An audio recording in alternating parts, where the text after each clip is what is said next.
Hello, everybody.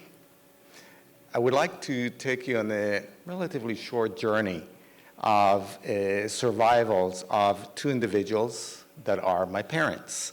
They were children during the Holocaust itself when the war started in 1939. I'm basically their product. They did not know each other, but both of them survived the entire episode, the horrid episode known as the Holocaust, which has started, as you heard a bit earlier, quite earlier than the actual fighting of the war. There are pictures over here, and it shows my father. His name is Henry, but his Hebrew name is Chaim, which means life. And my mom is Sarah. That is both her biblical Hebrew name and Polish name as well. I'm not going to go about the Holocaust and the historical thing because I think you may have heard it. And who am I? So my name is Isaac Zelazny. My mom was 5 years old when the war started in 1939, when Nazi Germany invaded Poland. My father his name is Chaim again, life, was 7 years old at the onset of the war. And I'm a Holocaust survivor child. The purpose of me being here, as well as the other ones, is I want to keep my parents' stories alive. You know, there's always a question, who's going to keep the story going? You know, who's going to make sure that history continues? As each generation passes on and on, it's a duty of the descendant to continue that story so we don't repeat it. Just a very quick picture of what Poland looked like at the time. The outline in red is what Poland looked like in 1939. And as was mentioned earlier, Germany and the USSR, Soviet Union, decided to invade. Obviously, it was Germany, but USSR did the same. And the country was practically divided in the middle. The purpose of that arrow that you see is an escape route of both parents' family. And here's the thing. A lot of people in 1939 in September already had an inkling that something massive is about to happen, something detrimental, something is going to be murderous. And going toward the west, toward Germany, is certain death. You don't go in that direction. So the refugees had only option is to go toward the USSR. Even though that country invaded Poland, people still understood that there's a better chance going toward the east. I'm going to go back and forth, and I'll keep to my time as well, between my mom and my father's story in order to keep the timeline more or less in perspective as opposed to go all the way to the end and start. Sarah's story, the beginning. She was born in Warsaw. That's the capital of Poland itself. She was born in 1934. And her father, his name is Moshe, or in English it's Moses, was a former Polish army soldier. So there's a photograph of him standing in the late 1920s, early 30s, where he was a regular, soldier in the Polish military over there. Mom, Sarah's mom was Pearl, and she was a homemaker. Now, my father, Henry's story is the beginning. He was born as Chaim. He was born in the village of Rozhan. If you look at the map, it's the red dot. It's approximately 100 some odd miles or so north of Warsaw along the river. There's a river called the Narew River. Henry's father his name was Jacob.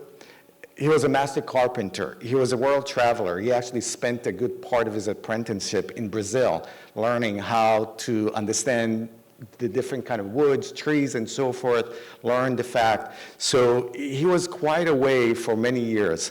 The reason I'm saying it is because his wife, Malka is a Jewish name or a Hebrew name, it means queen. Really interesting name to name a person, queen. She was a homemaker, but she was more than that. She was running the household. The kids, the house, everything associated. And later on you can see she was a very feisty individual. The war starts.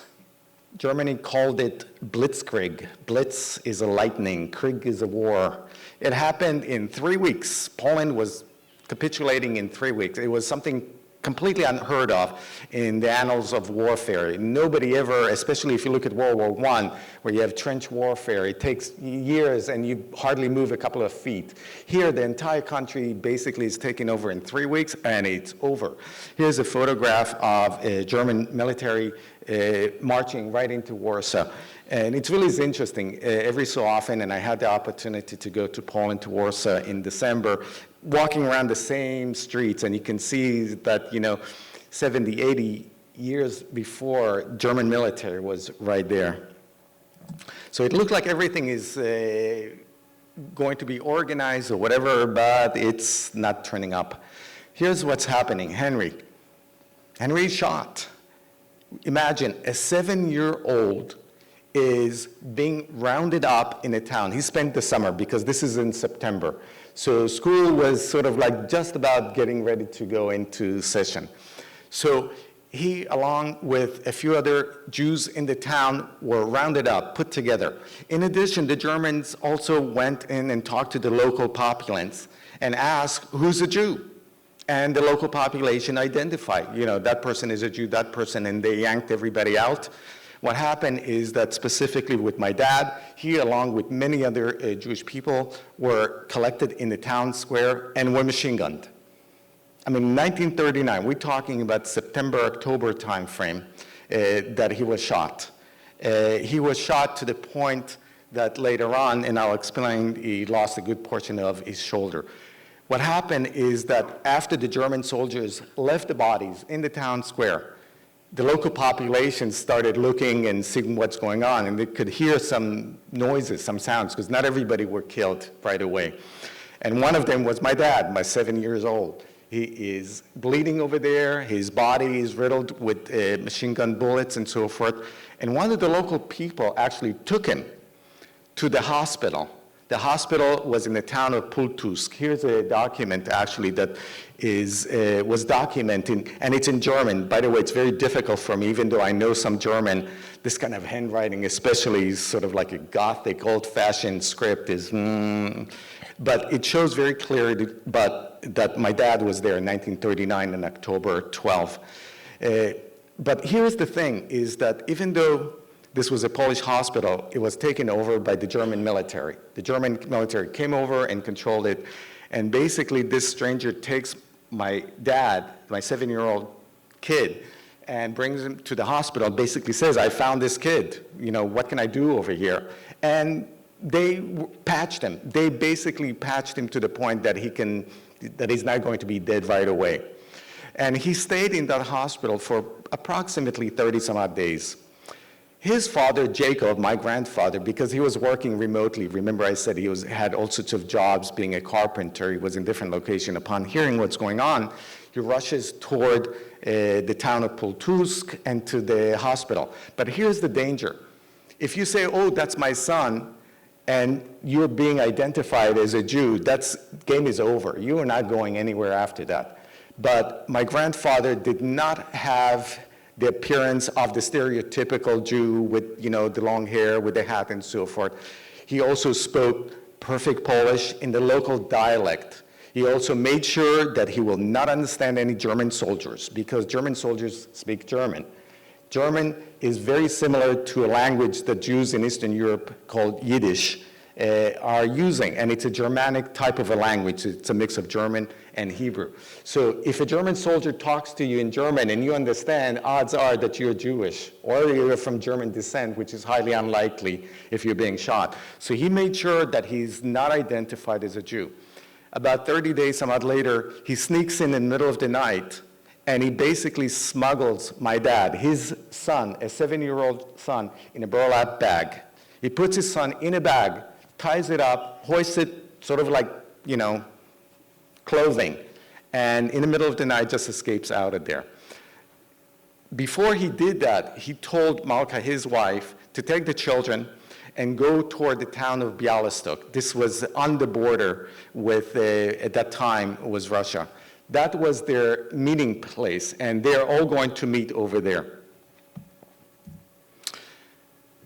While this was going on, Malka and the two children, at the onset of the war, there were 3 kids that she had. What she does is beginning to walk toward this town of Bialystok. While this was happening, she was captured along with the children, again by German military. This is not the same guys that shot my dad, because things started splitting at that point. What happened is that they were rounded up and put together, locked up in the local synagogue, not in their hometown because they were escaping, so it was another synagogue later on. It's on my map, but regardless. What happened is that they now locked the doors, and usually synagogues or anything like that in those places were made of wood, and they just torched it, and they lit it up. Here's a photograph. This is not the photograph of the actual synagogue of my grandmother, but you can see German soldiers outside watching while a building is burning and there are people inside being burnt alive. Whatever, if you want to call it a miracle, coincidence, something happened. A German officer comes over and starts yelling at the soldiers to stop. We're not really sure exactly why, but this is what my grandmother told. I grew up with my grandmother, so I heard this story about 500 times, and again and again and again. So there's a lot of emotion that she put into it. So this German officer basically said, stop, and open the doors. So they open the door, and people are beginning to stream out. So she immediately goes around the building toward the woods, and she can hear that the German soldiers are beginning to shoot again. They're starting to machine gun people again. So she was able to escape. This is escape number one. Second time, so she's continuing walking. Again, there's no cars, there's no taxi or anything like that available. Everybody's walking. They get captured a second time. And here's the strange thing that has happened, and a lot of people may or may not know, that the Nazis started gassing people to death a lot earlier than when they started putting concentration camps. This actually started in the middle 1930s, and they experimenting on killing people of special needs, of special people that were physically deformed and otherwise. And the way they experimented early on is they put them into chambers, they backed up a car or a truck and connected the exhaust that produced carbon monoxide into that chamber. Those people basically suffered for 20, 30 minutes until they finally choked and died. I mean, it was a horrid kind of a death. So the concentration camp that you hear, like in Auschwitz and Dachau and so forth, where they use Cyclone B, that's a different kind of a chemical. Here, it's like carbon monoxide and, things are happening. Well, the story I'm saying is that the Nazis already started bringing these mobile killing vehicles. There's a photograph of one. Most likely, this is not the version that my grandmother was in, but they were hauled into one of these kind of a vehicle, into the back, and were about to be gassed by that, from the exhaust. What happened is that the driver of that particular vehicle just could not go with it. He says, you look too much like my wife and children, and he released them. So that's the second time they were released. I'm now going to go back to my mom's story. So Sarah's father, Moshe, predicts a massacre. The reason he predicts a massacre is because he was part of a Jewish social organization called the Bund. And they're very active, they're very knowledgeable as to what's going on, and they already heard what the Nazi agenda was. So he basically started going with his horse and cart, trying to collect his entire family to come with him.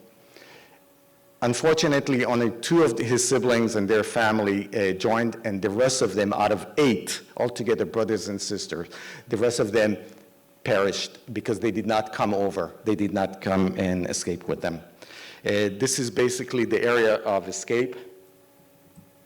And Sarah's family. So Moshe, while he was still in the Soviet bloc, volunteered to be a Russian soldier. The reason he volunteered is because economic conditions, as I was told, were horrid. So unless he did something for the Russian military, the government, and so forth, you were just like anybody else. So he volunteered to be a soldier. Their rations increased. They got a little extra I don't know, a bag of potatoes, bread, and so forth. So he was able to help his family while mom is still working and out there taking care of things. Unfortunately, he was wounded. He was shot as a soldier over there. And I don't really know in what specific or anything like that, but I'm sure if you've seen the movie Enemy at the Gate about Stalingrad, a lot of the stories are very similar. I really don't know he was the first guy, second or third, or none of them, but he was shot. He came back a broken person. I remember him because I grew up in the household. He had not only PTSD, he had all sorts of other issues. I mean, things are affecting you when you are multiple time affected by the war. My mom, Sarah, at 5 or 6-year-old became the little mother because her mother was working in the factory and her father was wounded and unable to do anything. And so things were she grew up very, very quickly. Henry's story is basically a summary of what I always told you. They spent the entire war in Siberia and Uzbekistan. They would not volunteer to the military. My grandfather did not approve or even want to get involved with any of that stuff. And they suffered. They did, and they survived the war basically into it. War is over. Refugees are now coming in 1945 at the end, 1946. This is 6 years out there. I mean, this is a hell of a war. In the town of Warsaw, the city of, it's completely leveled. The Germans bombed it a second time. So when there was an uprising in Warsaw, there were actually two. There was one, the Jewish one, and later on, the Polish itself resistance. So they're not to be confused. And the German just exacted vengeance. There was nothing to live over there. There's nothing really standing. So the Polish authorities started relocating many of their refugees to the German city of Breslau. Breslau was part of Poland 500 years earlier, and the entire border of Poland actually shifted toward the west by about 300 some odd miles. The Soviets took the western portion of Poland and they gave the western portion of Germany to Poland. So everybody relocated. I'm going to more or less stop because there's a lot of other things, but here's the thing of interest. When they moved into their apartment in Breslau or Wrocław, both of my parents still remember when they moved into the apartment, the fireplace was still warm and still burning. This was a German population that was in the town of Breslau, and they were forced to move toward Germany. And things happen. I mean, there's just a lot of things. So in conclusion, I would like to basically say, it's important to understand what's going on. It's important to basically personify things. When people say 6 million, that's just a number. It's not 6 million. There are individuals there. There are stories. And you cannot minimize that saying, oh, someone did not die in a concentration camp. He died because he starved to death. It's all part of the same kind of a message. When there's intolerance, when there is hatred, when there's something that is ingrained, not understanding the other person, it can lead to all sorts of hard things. And hopefully, we just added, the three of us added just a little bit of information for everybody to appreciate, to know, carry it forward, and use that information. Thank you very, very much.